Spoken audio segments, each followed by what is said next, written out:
I heard that Sophia had an accident. His voice sounded strangely cheerful and excited. It is clearly not the husband's reaction when he hears that his wife has been in an accident. He continued with his remarks. Sophia has always been careless and clumsy, you know. I always thought she would have an accident someday. How come he knows about the accident? Or is this just a coincidence? He has a sister who acted as a mother figure to him after their parents passed away. Maybe growing up with just the two of them as a family made him strict with people other than his sister, and I was no exception. However, now I have something important to tell him. I have to say it no matter what. Listen, Greg. Wait, what? Who is this? It's not me who had the accident. It's your sister. My name is Sophia, and I am a housewife. I live with my husband Greg and our second-grade daughter Erin. Greg took over his late father's company 5 years ago, and he is now the president. Today, Kara, my sister-in-law who lives nearby, came to visit. Wow, the salad is delicious! Sophia, have you improved your cooking skills again?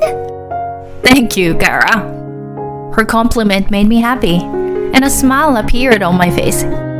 Kara is kind and a good person, and our relationship is good. However, my husband... Flattery won't get you anywhere, sis.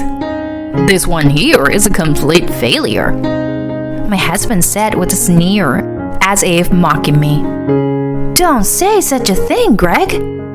I'm sorry for my rude brother, Sophia. No, it's okay, really. Kara is so kind. Sophia, why don't you learn a thing or two from her? Upon hearing my husband's words, I let out a small sigh. My husband idolizes her, so he's always in a good mood when she's around. But he still continues to insult me, telling me to learn from Kara and calling me a failure. Then Kara shifted the topic and turned out to her daughter. By the way, Erin, wasn't it your ballet recital recently? I watched the video. You were amazing. Auntie Kara, you watched it. I'm so happy. Thank you. Our daughter attends a local ballet class. There was a recital recently, so I recorded a video and sent it to my sister-in-law.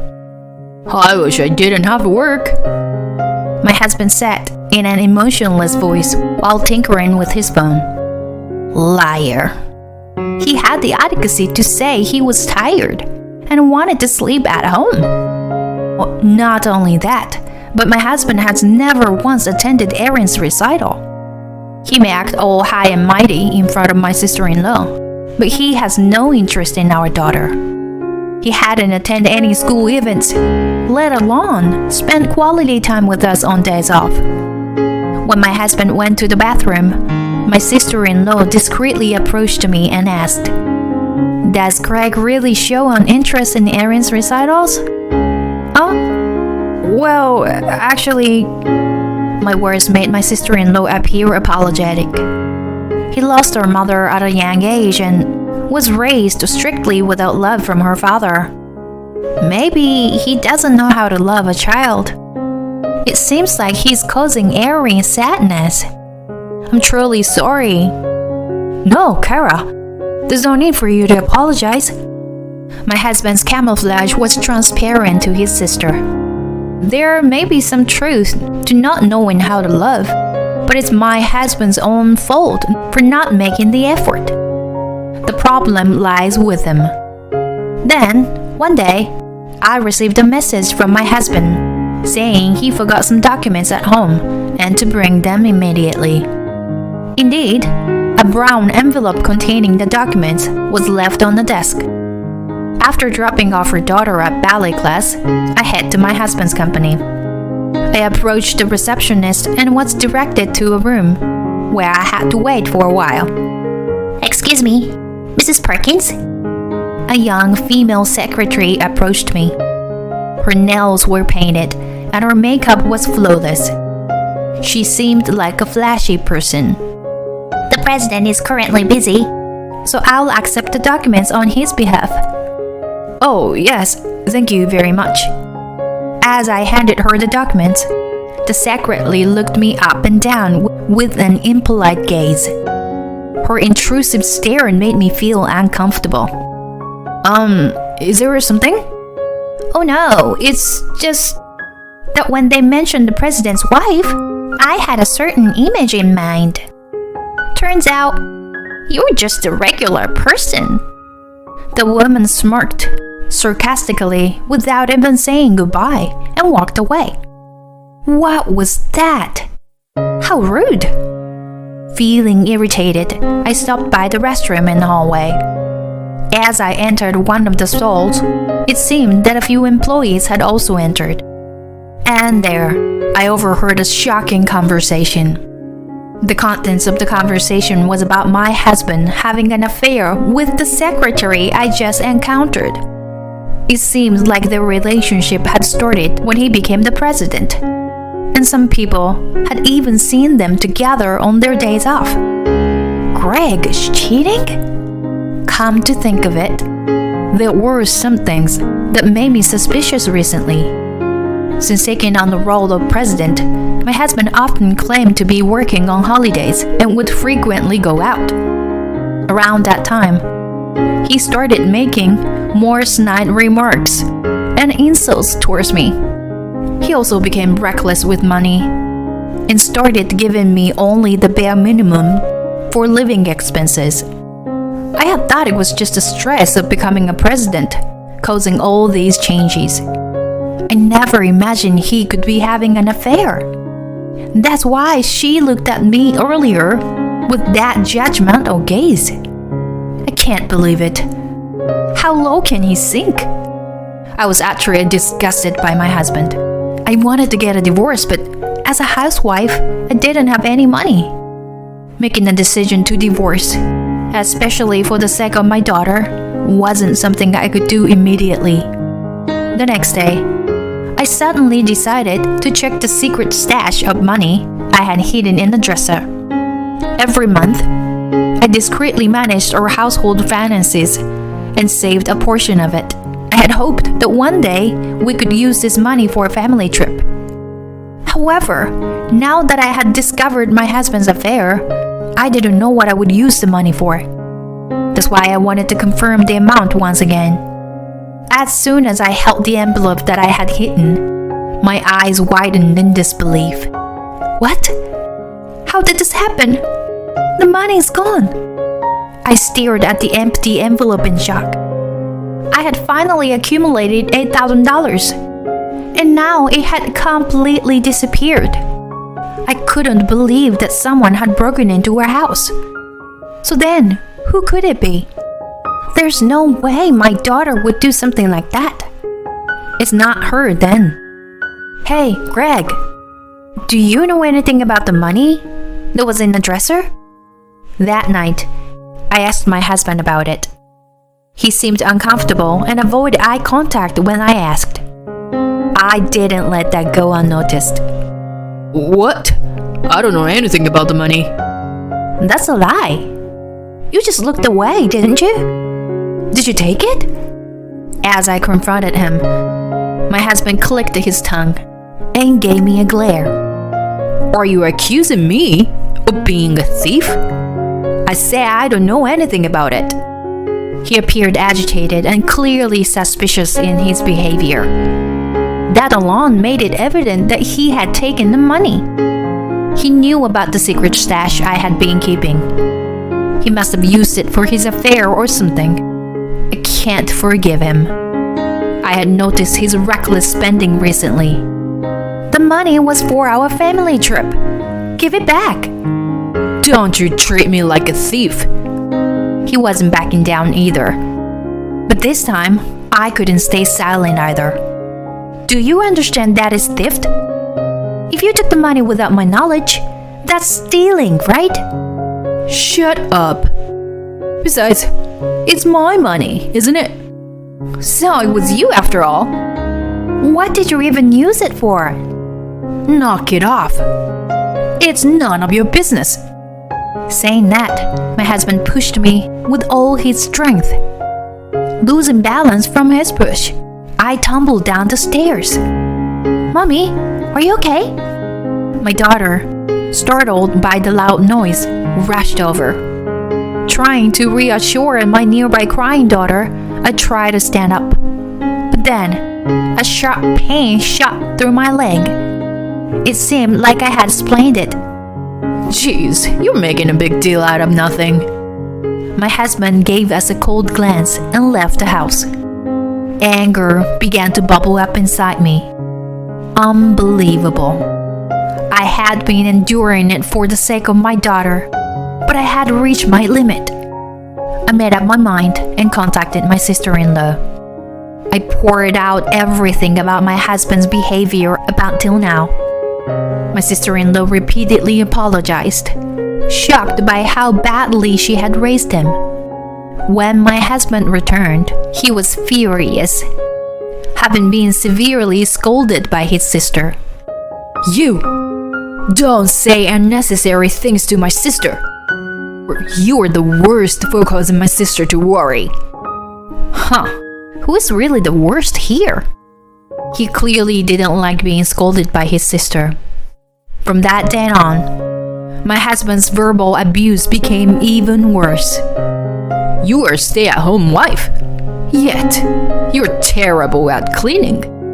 My sister, on the other hand, manages both housework and child rearing perfectly while helping her husband with his work.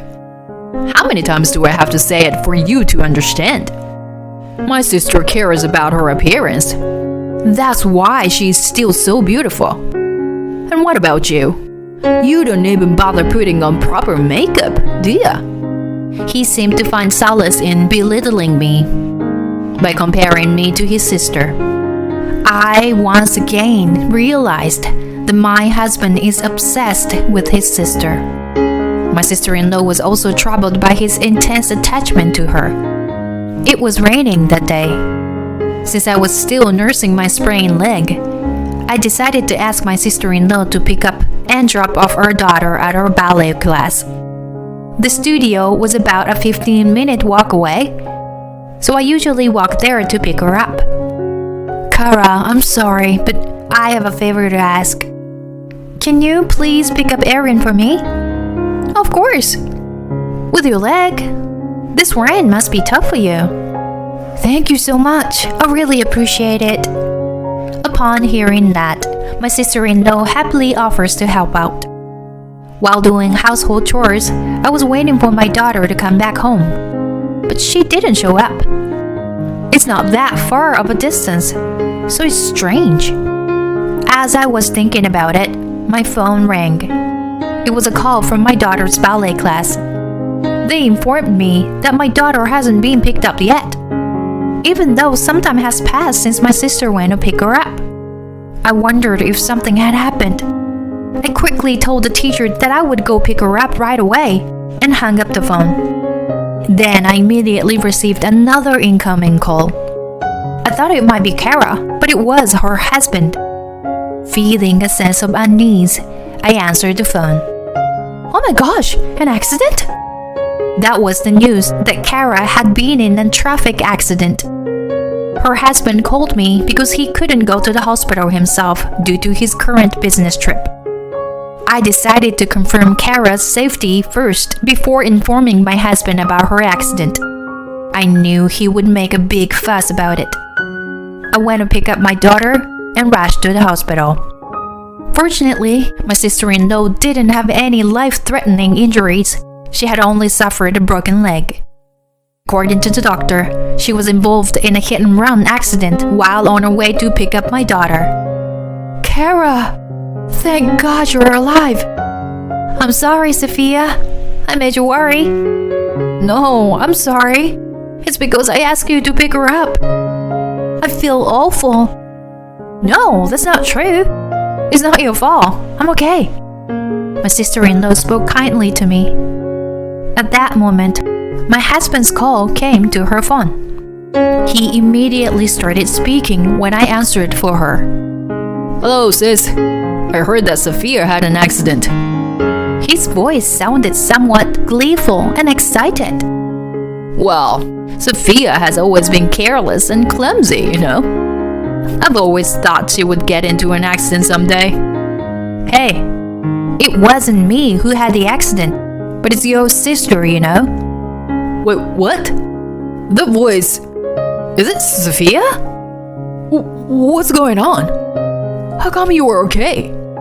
Hey, Greg, what's happening here? How do you know about the accident? I haven't informed my husband about Kara's accident yet. Moreover, he said, how come you are okay? He seems surprised that I'm okay.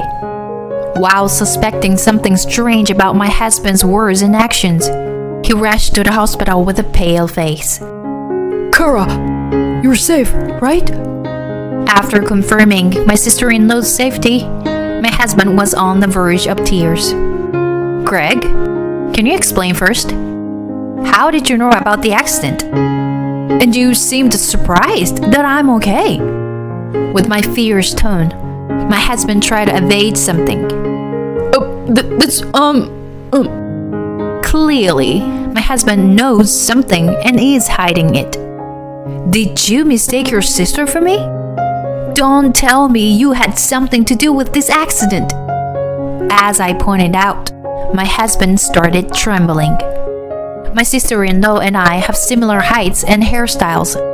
With the rain and using the umbrella, it wouldn't be strange to mistake us. No, it wasn't me. She did it on her own. If she caused the accident with you, Sophia, so I could get a divorce and remarry. And I would also get the insurance money. That's what she said. But I never imagined that my sister would be the one in the accident. As my husband confessed, my sister-in-law was left speechless and dumbfounded. The she he mentioned must refer to his affair partner. That's it. Let's get a divorce. I knew about your affair, Greg. I already discussed it with your sister. And we gathered solid evidence. So you were in debt too, huh? There's no way you can deny it anymore. I'll make sure to receive proper compensation and child support. Wait, Sophia? Just not that. Aaron still needs her father, right? Then our daughter, who had been quietly in the back of the room, spoke calmly. I don't need daddy. Having mommy is enough. Bye, daddy. My husband was stunned, but I think it's only natural. He never showed any interest in our daughter. When it came to her divorce, he conveniently clung to her as a reason. It was too convenient for him. I had been considering staying in the marriage for the sake of our daughter, but it turns out she had already given up on him. My sister-in-law firmly told my husband, Greg, I can't deal with such a foolish brother anymore. I thought I could support you and your company. But from now on, I won't have anything to do with it. Let's cut ties. Kara! No, not like this. Kara's husband also owned a company and had business dealings with my husband's company. If those dealings were to stop, my husband's company would suffer significant losses. The future of the business would become difficult. However, my husband seemed more shocked by being rejected by his important sister than the impact on his company. He slumped down in despair on the spot. Later, the affair partner was arrested on hit-and-run charges. With the loss of major clients, my husband's company went bankrupt. I successfully divorced him, received compensation and child support in one lump sum. Of course, I also received compensation from the affair partner. Thanks to my sister-in-law's introduction, I was able to find a good job with a favorable condition. My daughter's smiles have increased, and she lives each day with vitality.